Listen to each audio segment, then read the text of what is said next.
This meeting in the West Burlington City Council to order. Roll call, please. Crowner. Here. Raleigh. Here. Heitmeyer. Here. Lees. Here. Waterman. Need to perfect and approve the agenda. So moved. Support. Motion with support. Any discussion? Roll call. Jesse, I think. Well, I'm going to pull that off the consent agenda. Raleigh. Aye. Heitmeyer. Aye. Lees. Aye. Crowner. Aye. Motion carried. Consent agenda item number 3, that training was canceled, so we're going to pull that off of there. Motion to approve is amended. Support. Motion with support to approve consent agenda items 1, 2, and 4 through 8, which are the minutes from the regular city council meeting on March 20th, 2019.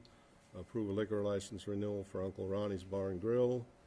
Approve payment to Dave Basine Electric. Approve payment to Frank Miller and Company. Approve payment to Tri-City Blacktop. Approve clerk's monthly financial report for February 2019. And approve the claims list as presented in the amount of $113,436.08. Is there any discussion? Roll call. Heitmeyer. Aye. Lees. Aye. Crowner. Aye. Raleigh. Aye. Motion carried. We'll go to staff reports. Dan's not here. Randy's not here. So, Jesse, you're up. We had a department meeting last week. Everything's going good with that, and that's all I got. Anybody have anything for Jess? Sean? Rentals are going along good.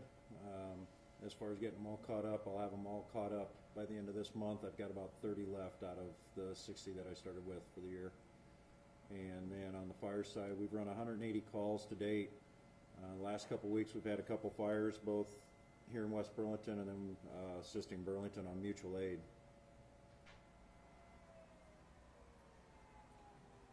Do you have anything for Sean? Kelly, you got anything? Ron? I don't have anything, sir. Thank you. Rick? No, sir. Boyce? No, sir. Reese? All right. Next thing on the agenda then is proclamation, which I'm going to read. It's Teach Children to Save Day in the city of West Burlington. And whereas the American Bankers Association's Education Foundation established the National Teach Children to Save Day to spotlight the importance of teaching our nation's youth about saving money. They have set aside April 12, 2019 for bankers across America to teach young people about how money works and how to use it wisely. And whereas, according to the U.S. Department of Commerce, our small, low national savings rates rivals the rates during the Great Depression. And whereas the current economy, a rising number of Americans' personal bankruptcies, especially with young adults under 25 years of age, college students graduating with increasing student loan debt, the increase in consumer credit card debt, the lack of school personal finance classes, and the lack of adequate retirement savings emphasizes the importance of introducing children to the concept of saving money as a first step to their healthy financial future. And whereas recognizing that young Iowans are our leaders of tomorrow, bankers in the Iowa Bankers Association are taking a stand to combat financial illiteracy. Now therefore, we, the City Council of City of West Burlington, Iowa, do hereby proclaim April 12, 2019 as Teach Children to Save Day. Good saving habits start early, and healthy money skills last a lifetime. And we got a couple of visitors I'd like to address the council. And first, I guess, up is Shaylee Applegate. Got something to read for him? And Jennifer Schuster.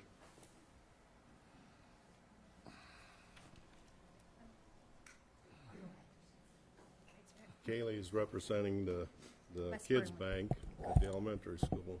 Yes. Hello, I'm Jennifer Schuster with F&M Bank and Trust's Financial Literacy Coordinator. I'm here today representing F&M's financial literacy programs, specifically the Kids Bank and the Teen Banks. We have 2 student-led school banks in West Burlington, F&M Kids Banks. They're open every Friday at the elementary school, and we have a teen bank at the middle and high school. It's open every Monday. We have 23 student employees in the West Burlington Elementary School. Students in kindergarten through 12th grade may have a savings account that earns them 4.5% interest. F&M Kids Bank has been in local schools for 21 years. 21 years of teaching children the importance of saving. 21 years of teaching students the basics of employment, from filling out a job application, interview process, hiring, training, schedules, and working. Our program was designed to encourage students to save for their future, to teach them basic financial skills so they can use those skills to become productive citizens.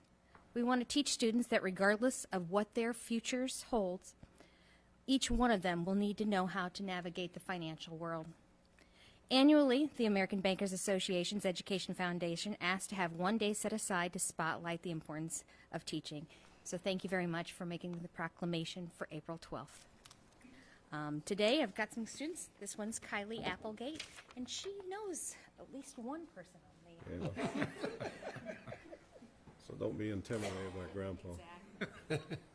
Hello, I'm Kylie Applegate, and I'm here to represent F&M Kids Bank at West Burlington Elementary. We have 84 student accounts with a total of $37,915.77 in the accounts. We also have 12 educator accounts. Thank you for allowing me to speak on behalf of F&M Kids Bank at West Burlington Elementary. Welcome, and thank you. Thank you. Thank you.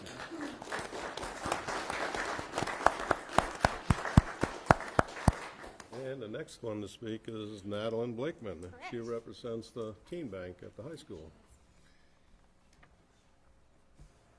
Hello, I am Madeline Blakeman, a 6th grade student at West Burlington Middle School. I am here to represent F&M Teen Bank. At West Burlington Middle and High School, we have 80 student accounts with a total of $113,297.45 in the accounts, and we have 5 educator accounts. Total saved in all area F&M Kids Bank and F&M Teen Bank accounts is $756,318.51. Total saved in educator accounts is $450,471.65.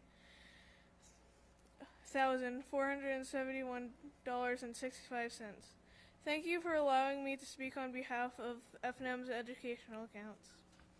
Welcome. All right, why don't you both come up here and we'll send you this certificate. We'll do it right here.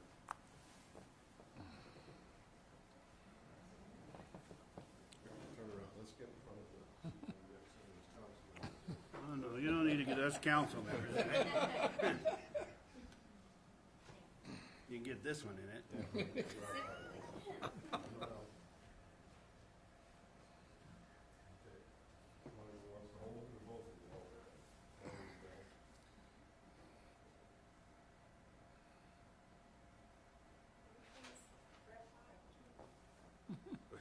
Right, I'm right.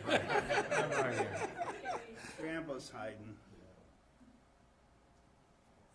Thank you very much. Good job. Thanks, girls. Thanks, Cyril. Thanks, Cyril. Thank you. Where's Charlie at? Charlie, Really sir. Charlie, sad you night still down there? there. Every year, you know, we ask you if there's any way we can get that percentage of interest. Be a teacher. I think I wrote down 4.5%. I mean, come on, brother. You wanna make sure that you see the growth in the money. It's all right. Good job. That's a wonderful thing. And Thanks, it's been Sam. what, it's been 21 years out here too, hasn't it? 25? 21. Here, yeah, that's what I thought, so. Okay. Well, you're welcome to stay for the rest of the meeting, but got other things to do. All righty, next thing is, anyone wishing to address the council or matters that aren't on the agenda tonight, please come up, state your name and address. Mr. Boyd, I knew you were gonna say something. Good evening. I'm Brian Boyd. I'm the owner of ABC Pawn and Gun. I just had a couple of questions that I couldn't get answered through the week, and I was hoping that maybe I could get those questions answered. It is customary normally when the new ordinances and everything comes out, that a grandfather clause is normally left so things don't happen to a business that happened to me. But no one wants to take the responsibility of that. And I want to know who that person would be that's taking the responsibility for not granting me the grandfather clause. I think that's the way the new ordinance was written.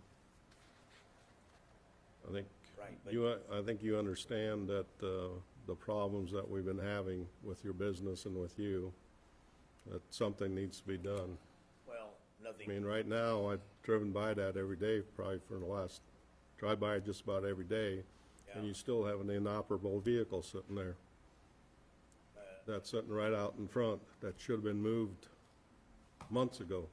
Well, that just So happened. obviously, you're not one to work with us either. No, sir, that's not really the case. What happened was when the windstorms came up here just a few days ago. That has nothing to do with that. That car has been sitting there for over a year. Yeah, it runs. It's inoperable. It's got a busted windshield. Yeah, there's no, From the sign falling on it. well, then let's get it fixed. Either that or let's get it moved. Well, and I can go ahead and move that, but I've been closed for 6 weeks. I mean, there's That not a car's lot of been, money that car's been generated. sitting there for over a year. I understand that. Also, the 2 box trucks that you have alongside the business that haven't moved. That have, the big box trucks Yes. that on the, between you and the Ritter's property, those have not moved ever since Those I, have to move. because they're vehicles. They run. So you can get in there and start that up tonight and move them. Yeah, I can run, yeah. But I mean, those weren't even on the list, but all I'm asking is, the potential buyer of that property, has submitted a license, application, but I still have the issue of, I don't have anybody trained to take that position.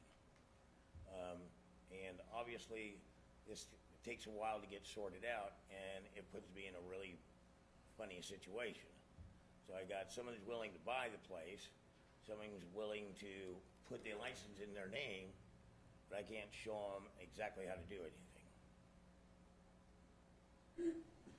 I suppose if they're willing to buy it, they could hire you as an employee. That's not the And way I've then been told. Well, Not the way the new ordinance says that you cannot work at that place. Guess I would ask the question, if he's buying the business from you, why do you have to train him? Can't he run the business the way he wants to run it, or why does he have to run it the way you want it run? Well, If you're not gonna have anything to running do it the with way it. I want it run. He's running it to see how it's running. No. There's a lot to it. It's, I understand that, but if you're selling the business, that means you're stepping away from the business. I am. Which means he'll be in charge of the business, so he's True. opt to run it the way he wants to run it. And that comes with part of the learning curve of owning a business, is that when you take over a business, you run it the way you wanna run it, Well, not the I way the didn't have the previous person opportunity. did or wanted. I didn't have the opportunity when I first bought my first pawn shop to have somebody train me, and it's a very, very expensive lesson.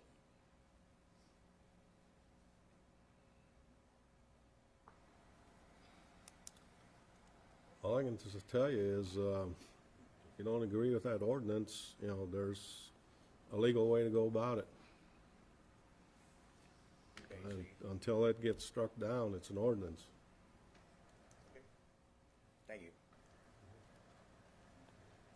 Anyone else wishing to address council? Okay, we'll go to new business.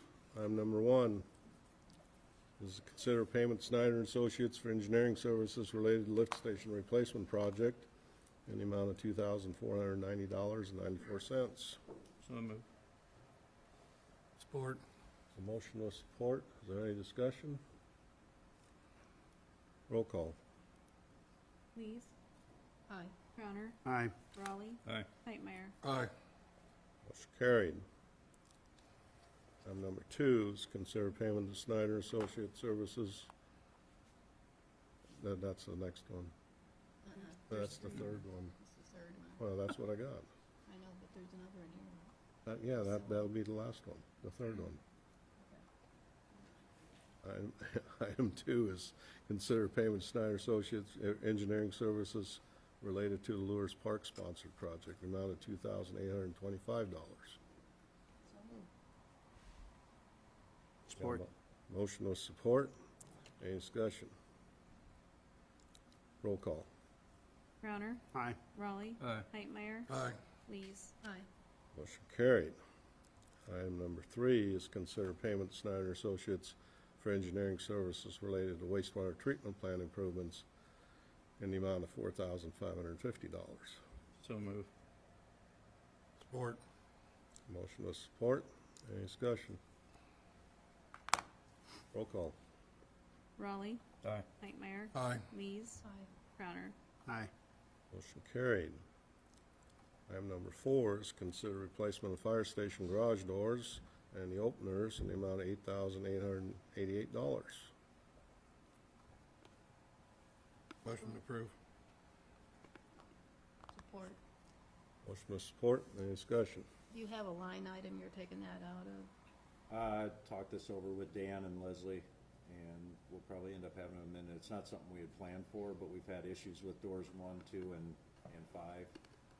And it's only a matter of time when we had one of the doors, the rollers broke on it. I had them come out and work on it. And I asked them to take a look at door number 2, because that's the one engine 3 goes out of. And even they couldn't get it to go up and down. The control module up in the opener itself, he said, is going. And he goes, it's going to cost almost as much to replace that module as it would replacing the door opener itself. And it's only a matter of time before the other doors go as well. Door number 4, which is where engine 2 is out of, that one's we've had a few problems with. The only one we haven't really had a lot of issues with yet, and correct me if I'm wrong, Jesse, would be the middle door where the tower's coming out of. Yeah.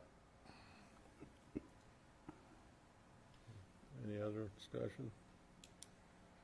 Roll call. Hightmeyer. Aye. Lees. Aye. Crowner. Aye. Raleigh. Aye. Carried. Item number 5 is consider right-of-way permit for Danville Telecom to run fiber on Broadway. So move. Support. Motion with support. The fiber running south on Agency to Ritters. On Broadway, from Agency on Broadway to Ritters. Any discussion? Roll call. Lees. Aye. Crowner. Aye. Raleigh. Aye. Hightmeyer. Aye. Motion carried. Any old business? Anyone wishing to address the council on matters we did discuss or didn't discuss tonight? Hands.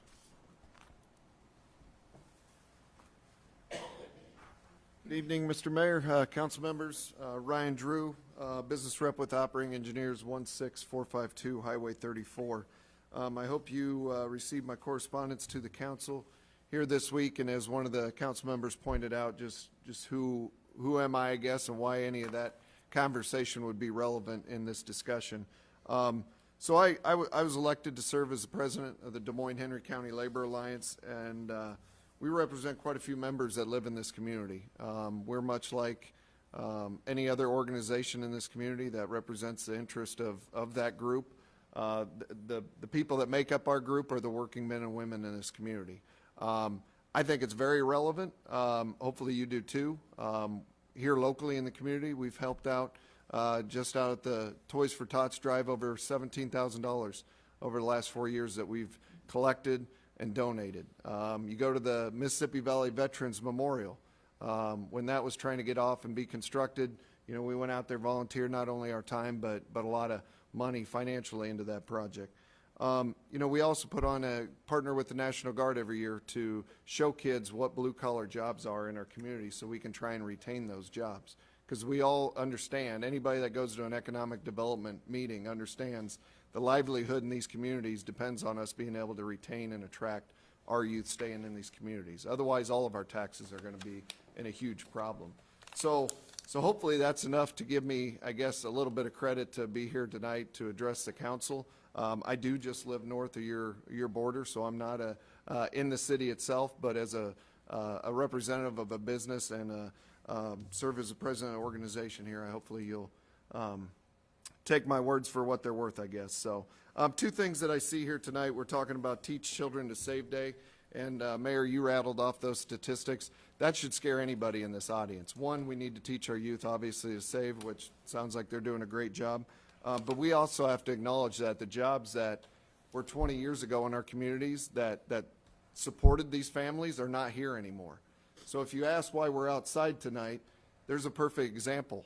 Nobody else seems to be fighting for these jobs in our communities. That's what our job is. That's what we're here tonight to do, is protect these jobs. These are city jobs that are governed by a different job every election, or a different boss every election. There's a different council up here. They don't understand. They don't necessarily look back over the 30 years of bargaining history and how they got to where they are. They just take it for granted that it's a working document that the council people that took the responsibility that you did before you did their job to the community and negotiated a fair deal. So I sit here tonight and ask you, how is it a fair deal? I mean, this is no different than a bully at school, right? They come up and impose what they want to do to a smaller kid or whatever the case is. Why? Because they can. The legislation that was passed in the state of Iowa did just that. It give you the allowance, the ability to be the bully in the room and say, guess what? We're taking that away and we don't want any input from you. It don't matter to us. The one thing the legislator did do right was allow the local community to be the deciding factor of whether they really wanted to take that away from their members or not.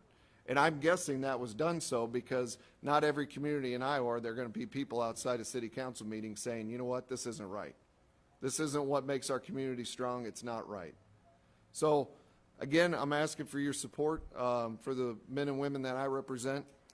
If we want to know what's right with blue-collar jobs is having good careers. If we want those in our community, I ask that you support them and you lead by example through the city. Thank you. Thank you. Anyone else wishing to address the council? Don't have anything else? Sandy? Good evening. I am Sandy Dockendorf, the president of the Danville Board of Education. You might wonder why I'm here in West Burlington. We faced much the same decision that you guys are facing with the changes in Chapter 20. We made a different decision than it sounds like you folks are considering, and I just wanted to give you a little bit of the reasoning behind why we chose to leave the permissive language in our contracts. We kind of felt like the Chapter 20 changes were a sea change, and it put everybody on rocky ground. We weren't exactly sure. It felt like the room that we had all understood existed with walls and floors and a ceiling no longer really had the walls anymore. It sort of had a floor, a sort of sketchy floor, not really a ceiling, and none of us really knew what our relationships were going to be like going forward. Our teachers tell us that they felt that taking the permissive language out of the contract gave them a sense that we did not appreciate them and that we were not willing to listen to their side on those issues.